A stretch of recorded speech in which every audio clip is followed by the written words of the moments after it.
La fuente de la vida. Un viaje a través de los siglos y la historia de la humanidad.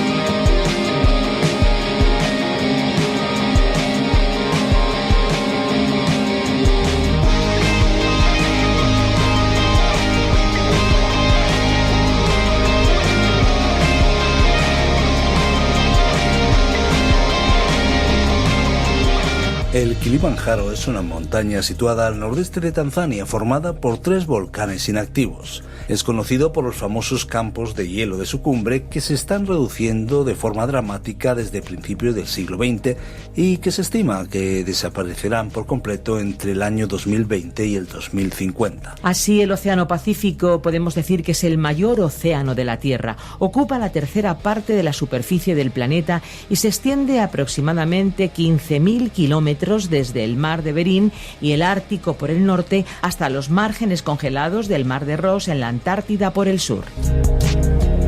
Saludos amigos, ¿qué tal están? De nuevo con todos ustedes, aquí estamos para disfrutar juntos en esto que se llama La Fuente de la Vida. Les saluda Fernando Díaz Sarmiento. ¿Qué tal amigos? Esperanza Suárez con todos ustedes. Sean muy bienvenidos. Como cada día de la semana aquí estamos, de lunes a viernes, fieles a la misma hora, fieles en esta cita con todos ustedes. El contenido del programa La Fuente de la Vida ha sido adaptado y traducido para España por Virgilio Bagnoni, profesor de Biblia y Teología. Nosotros desde Radio Encuentro, Radio Cadena de Vida y Radio Transmundial en España les traemos y les presentamos esta edición. En su versión original ha sido el teólogo John Vernon McGee quien tuvo la idea de este espacio denominado A Través de la Biblia y nos ha dejado este singular viaje a través del libro de los libros, la Biblia. Además se emite en más de 80 países por todo el mundo. Le invitamos a usted, querido amigo que nos escucha, a empezar con nosotros este camino por uno de los libros que componen el Evangelio, el libro de Juan. En él vamos a conocer la vida de Jesucristo, el Salvador del mundo. ¿Nos acompañan en este recorrido? Vamos adelante. La fuente de la vida. Hoy estudiaremos la introducción al Evangelio de Juan. Como hemos dicho, comenzamos hoy nuestro estudio del Evangelio según San Juan. Al Evangelio de Juan a veces se le llama el Evangelio sencillo, pero no creemos que sea tan sencillo.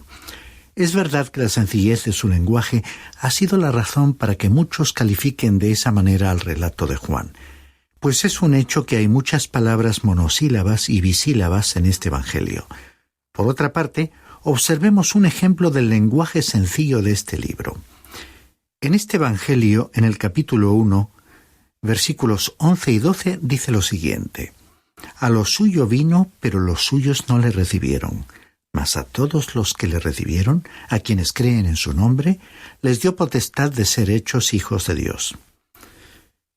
Permítanos decirle, estimado oyente, que una de las frases más sencillas que se encuentra en el Evangelio según San Juan aparece en el capítulo 14, versículo 20, donde leemos: y vosotros en mí y yo en vosotros. Algunas palabras tienen solo 2 letras. Solamente la palabra vosotros tiene 3 sílabas. Creemos que cualquier niño de 6 años podría decirle el significado de cualquiera de estas palabras en el lenguaje normal. Pero al unir estas palabras leemos lo siguiente: y vosotros en mí y yo en vosotros. Al filósofo o al teólogo más sagaz nunca le será posible sondear las profundidades del significado de esta frase. Sabemos que la frase «vosotros en mí» se refiere a la salvación y la frase «yo en vosotros» se refiere a la santificación o desarrollo espiritual del cristiano. Pero más allá de este significado no podemos llegar mucho más lejos en nuestra interpretación. Esto es lo que queremos decir, estimado oyente, que estamos llegando al Evangelio más profundo de todos. Creemos que es el más difícil de entender. Claro que podemos comprender su significado superficial porque sabemos el sentido de las palabras, pero eso no quiere decir que lo comprendamos cabalmente. Tenemos aquí un evangelio para el cual necesitamos en verdad la ayuda, la guía del Espíritu Santo para suplir nuestras limitaciones humanas. Antes de entrar en el texto mismo, hay algunas cosas que debemos estudiar a modo de introducción. Creemos que esto servirá para prepararnos para nuestro estudio de este Evangelio. Veamos primeramente algo sobre su autor. Juan el Apóstol fue el escritor. Era hijo de Zebedeo y de Salomé y hermano de Santiago. En cuanto a algunas referencias de Juan, tanto familiares como en su carácter de autor del libro, puede usted referirse a las siguientes citas bíblicas.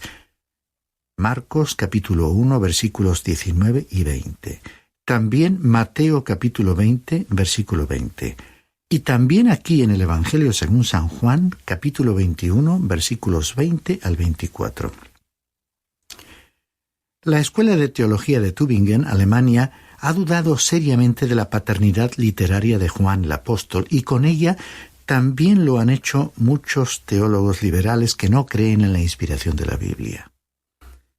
Sin embargo, estas objeciones han sido completamente refutadas y la paternidad de Juan es aceptada hoy en día por competentes eruditos bíblicos. Pero, ¿le es posible a usted saber sin lugar a dudas que Juan el Apóstol es el autor de este Evangelio? Consideremos entonces las evidencias. Es interesante notar, en primer lugar, que los padres de la Iglesia atribuyen a Juan el cuarto Evangelio. Teófilo fue obispo de Antioquía y vivió alrededor del año 180 después de Jesucristo. Ireneo vivió más o menos en el año 190 después de Jesucristo. Fue alumno de Policarpo, quien a su vez fue alumno de Juan. Clemente de Alejandría, en Egipto, que vivió alrededor del año 200 después de Jesucristo, escribió que Juan fue convencido por amigos e impulsado por el Espíritu de Dios para escribir un evangelio espiritual. Tenemos luego la evidencia del llamado fragmento muratoriano. Todos estos afirman que el cuarto evangelio fue escrito por Juan el Apóstol. La fecha de este evangelio tiene mucha importancia.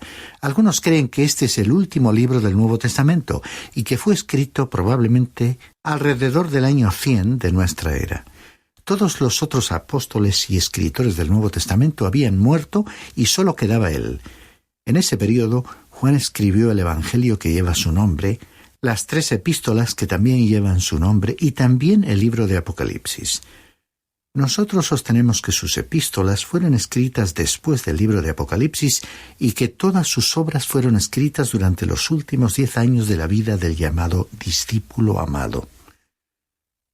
Ahora, frente a esta obra, la pregunta más significativa es la siguiente. ¿Por qué escribió Juan este evangelio? Hay varias teorías para dar respuesta a esta pregunta. Algunos dicen que fue escrito para hacer frente al gnosticismo, que fue la primera herejía que apareció en la Iglesia. Los gnósticos creían que Jesús era Dios, pero no hombre, y que los apóstoles no le vieron en realidad, solo se imaginaron que le veían. Ireneo dijo expresamente que el propósito de Juan fue el de oponerse al gnóstico Cerinto, pero otro estudioso demostró con claridad que este no fue de ninguna manera un evangelio polémico y que no intentaba hacer frente a esa herejía. Hay quienes afirman que este evangelio ha tratado de complementar lo que otros han escrito y que simplemente se limitó a añadir material nuevo. Aunque otro estudioso llamado Hasse ha respondido a esta sugerencia diciendo que este evangelio no constituye simplemente una obra para rellenar espacios vacíos en la obra de los otros escritores de los evangelios. Creemos que estas teorías no proveen una explicación adecuada a los hechos y detalles peculiares de este evangelio. En nuestra opinión, la única explicación satisfactoria es que Juan escribió su libro a pedido de una iglesia que ya poseía los 3 evangelios sinópticos, es decir, Mateo, Marcos y Lucas, que ya circulaban entre los cristianos, y quiso tener un documento más espiritual y profundo, o sea, una obra que les ayudase a crecer espiritualmente. Esta es exactamente la opinión de San Agustín, teólogo cristiano y uno de los padres de la Iglesia de los primeros tiempos, citado en el libro de Gregory titulado La clave de los evangelios. Él dijo lo siguiente: de los 4 evangelios, o más bien, de los 4 libros del Evangelio único, el apóstol Juan, no inmerecidamente comparado con el águila en su comprensión espiritual, ha elevado de manera mucho más sublime que los otros 3 evangelios su proclamación, y al hacerlo así, ha deseado que también nuestros corazones fuesen elevados. Hasta aquí la cita de San Agustín. Este fue pues el propósito del Evangelio de Juan. Por este motivo lo escribió su autor. Permítanos ahora, estimado oyente, llamar su atención a ciertos rasgos interesantes en cuanto a la estructura de este Evangelio. Usted recordará que dijimos en el principio de nuestro estudio que el Evangelio de Mateo fue escrito y dirigido al judío, que el Evangelio de Marcos fue escrito y dirigido al romano, y que el Evangelio de Lucas fue escrito para el griego y para los que tienen aquel tipo de mentalidad clásica en la actualidad. Ahora, el Evangelio de Juan fue escrito para suplir la necesidad de las grandes masas del Oriente. Es verdad que muchos eran ricos, muy ricos, pero muchos más vivían en la más abyecta pobreza. Sin embargo, todos tenían una gran necesidad y hambre espiritual, pues no habían encontrado la verdadera satisfacción ni la manera de hacer frente a los problemas de la vida. Y aunque en aquel tiempo hubiese una expectativa general sobre la venida de un Mesías, fue del Oriente misterioso de donde vinieron los magos haciendo la pregunta que encontramos en el Evangelio de Mateo capítulo 2, versículo 2. ¿Dónde está el Rey de los judíos que ha nacido?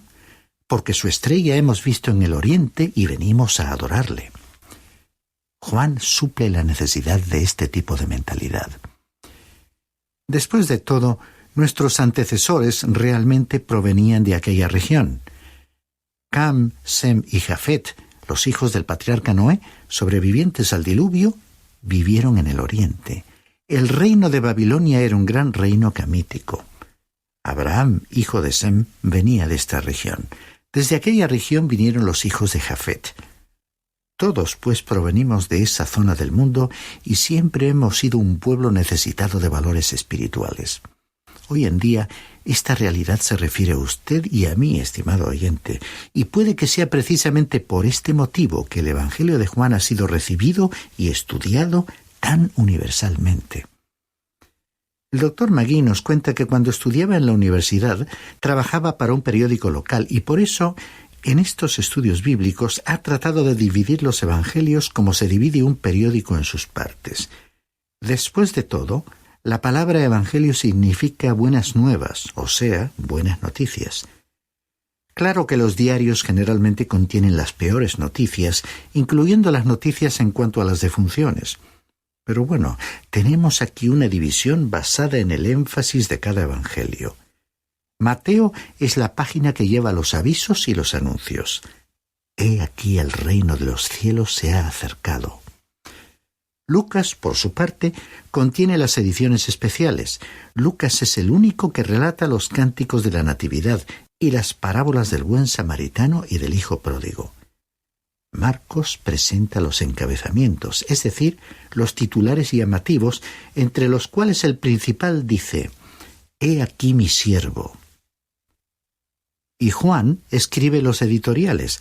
Ha escrito profundas reflexiones sobre el pan de vida, el agua de vida, la vid verdadera y la vida cristiana. Ahora, los tres primeros evangelios se llaman los evangelios sinópticos, porque los tres han sido escritos desde el mismo punto de vista y de un modo similar. Pero el cuarto evangelio es diferente. En primer lugar, Mateo y Marcos revelan un énfasis especial en los milagros de Jesús, y Lucas dedica una atención especial a las parábolas. En cambio, Juan no hace ninguna de las dos cosas. En segundo lugar, los milagros de Jesús en el Evangelio según San Juan son expuestos como señales y fueron elegidos con muchísimo cuidado para interpretar ciertas grandes verdades. Por ejemplo, Jesús mediante un milagro alimentó a 5,000 y pronunció entonces su discurso sobre el pan de vida. Hay 11 señales con sus aplicaciones específicas en el Evangelio según San Juan. Ahora, en tercer lugar, no hay parábolas en el cuarto evangelio. Algunas versiones han usado la palabra parábola en el capítulo 10, versículo 6, pero no es la palabra griega parabolé que se usa comúnmente en Lucas, sino paroimia. La versión Reina Valera la traduce correctamente con la palabra alegoría. La historia del buen pastor, por ejemplo, no es una parábola sino un discurso. Ya hemos mencionado la sencillez del lenguaje en el Evangelio de Juan. Es notable, en verdad.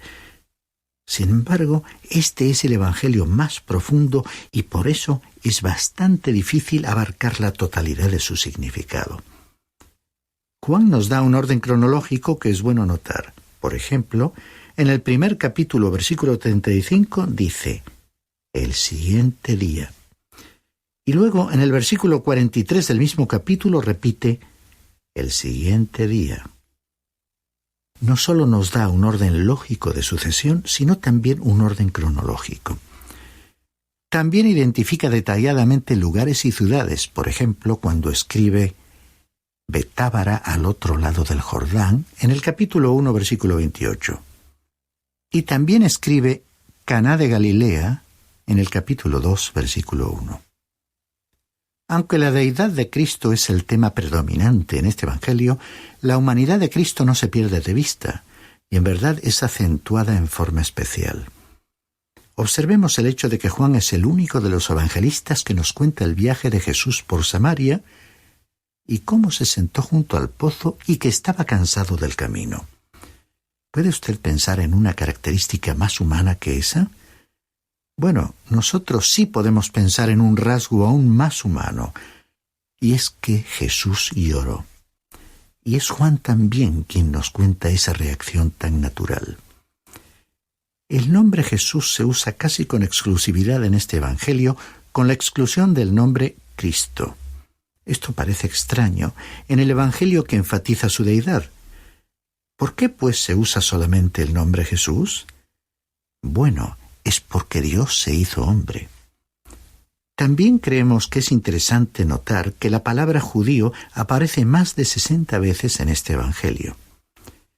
Orígenes, uno de los padres de la Iglesia, dijo: el Evangelio de Juan es la consumación de los Evangelios, así como los Evangelios, a su vez, son la consumación de las Escrituras. Jerónimo dijo: Juan sobresale en las profundidades de los misterios divinos.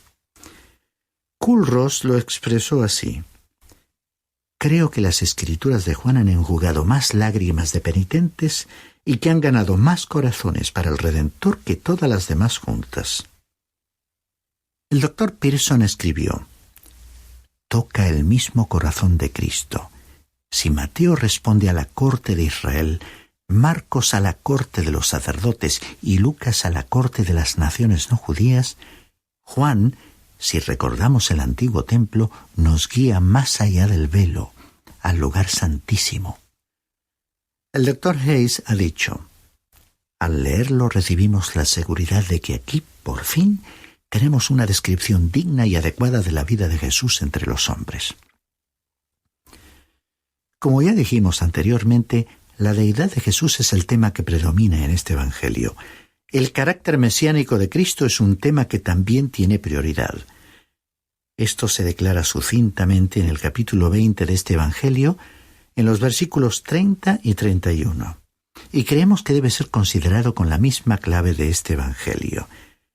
Dice así: hizo además Jesús muchas otras señales en presencia de sus discípulos, las cuales no están escritas en este libro.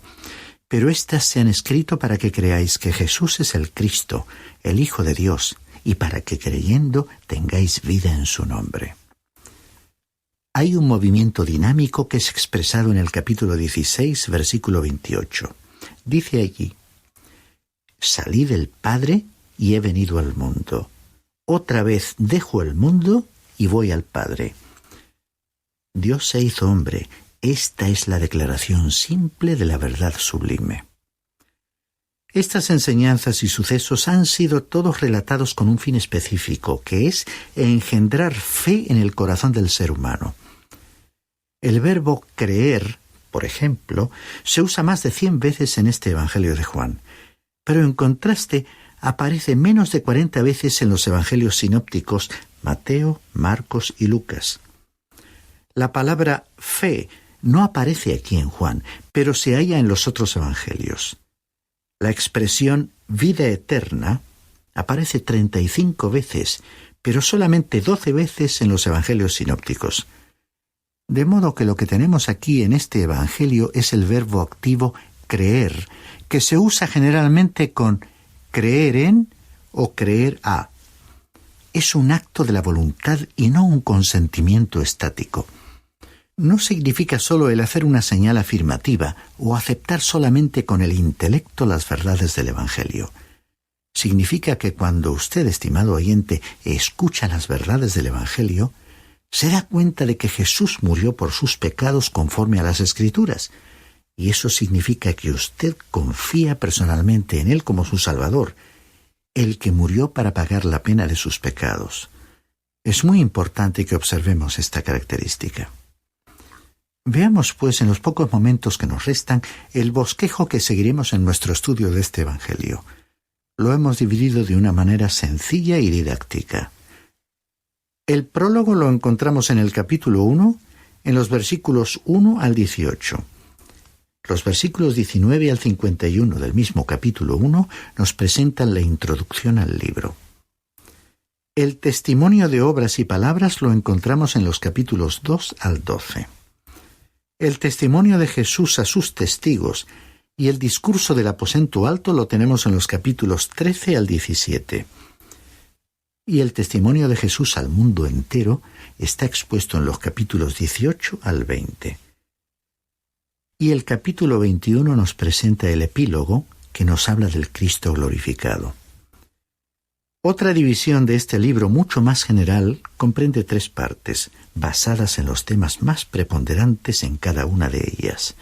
La primera, que abarca los capítulos 1 al 12, se titula Luz. La segunda, que comprende los capítulos 13 al 17, se titula Amor.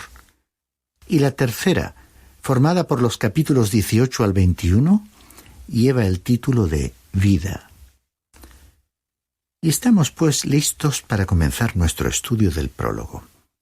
Y, estimado oyente, esta es, sin duda alguna, una de las secciones más profundas de las Escrituras. Y creemos que ninguno de nosotros podrá entenderla cabal o aún adecuadamente. Solo podremos detenernos al borde de estas grandes verdades. Así que dirigiremos nuestra atención a los detalles que caracterizan a este Evangelio y que contribuyen a una mejor comprensión de su contenido. El capítulo 1 de Juan lo hemos dividido, como ya dijimos, en 2 secciones. Primero, el prólogo a este Evangelio, que se encuentra contenido en los versículos 1 al 18. Y en segundo lugar, la introducción al Evangelio de Juan, que se encuentra contenida en los versículos 19 al 51 de este capítulo 1. Ahora, el tema central del capítulo 1 es el logos, o sea, el verbo o la palabra. Como nuestro tiempo ha concluido, vamos a detenernos aquí y entraremos de lleno en nuestro estudio del capítulo 1 en nuestro próximo programa.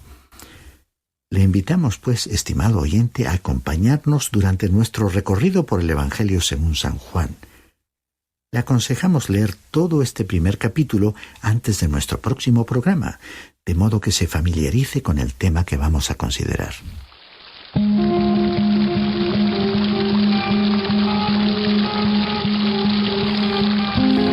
Hasta aquí la exposición de hoy. Les recordamos, amigos, que siempre que ustedes lo deseen pueden pedirnos el bosquejo y las notas del libro en el que estamos meditando, o pueden también hacernos llegar sus preguntas e inquietudes. Lo pueden hacer a nuestra dirección electrónica o bien a nuestro teléfono. info@radiocadenadevida.com es el correo electrónico al cual dirigirse, y el teléfono es el 91 422 0524. Pero si lo que ustedes prefieren es escribirnos a través de vía postal, pues lo pueden hacer también. Tomen nota: apartado de correos 24081, código postal 28080 de Madrid, España. Hemos de decir también que si desea volver a escuchar este espacio o alguno de los anteriores, pueden hacerlo en www.lafuentedelavida.com. Nosotros ya nos vamos, amigos. Muchas gracias por habernos permitido entrar hasta donde ustedes se encuentran. Muchas gracias por acompañarnos una vez más en esta auténtica aventura radiofónica. Les esperamos en nuestro próximo espacio. Y no olvide que hay una fuente de agua viva que nunca se agota. Beba de ella. Muchas gracias por ver este vídeo. Suscríbete al canal si aún no lo has hecho y activa las notificaciones para no perderte las novedades de la Fuente de la Vida. Te esperamos. Este ha sido un programa de Radio Transmundial producido por Radio Encuentro, Radio Cadena de Vida.